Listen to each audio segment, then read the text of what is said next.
So we'll take the mushrooms, put them in a big mixing bowl. We haven't washed these mushrooms, we just kind of brushed them off. We didn't want to get the water on them because they tend to soak up the water and it changes the way the marinades work on them. We're going to put the Italian dressing on them first. We'll just sprinkle it all in here, try to get them all good and covered.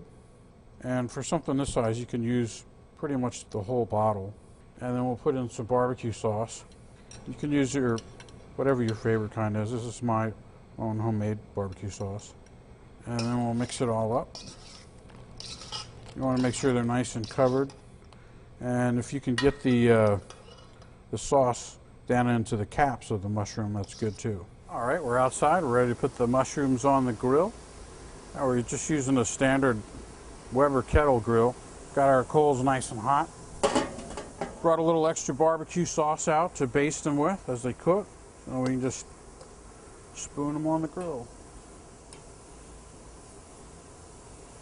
I generally like to put the mushrooms with the stems up and the caps down so that the marinade can drain into the mushroom cap and keep it nice and juicy.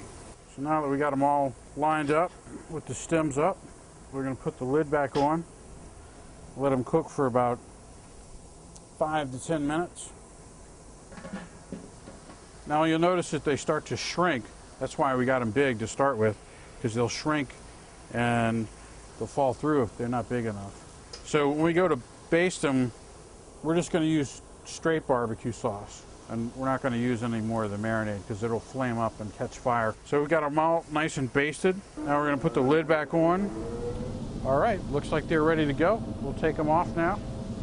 Well, if you'll notice that they're approximately half the size they were. They've got a nice charred mark all the way around them. You can squeeze them with the tongs too, and they're really tender. The raw mushrooms tend to be pretty hard when you squeeze them. This is one of my most famous dishes. I started this dish because I used to barbecue out in front of a bar called Snake and Jake's, and it's near Tulane University. And a lot of the Tulane students don't eat red meat or they don't eat pork, so I had to come up with some dishes that they would eat. So I invented this dish. We're going to put a little more sauce on them just to finish them off. This will cool them down a little bit, stop them from cooking, and it'll also soak up a little bit more seasoning. So here we are, barbecue mushrooms.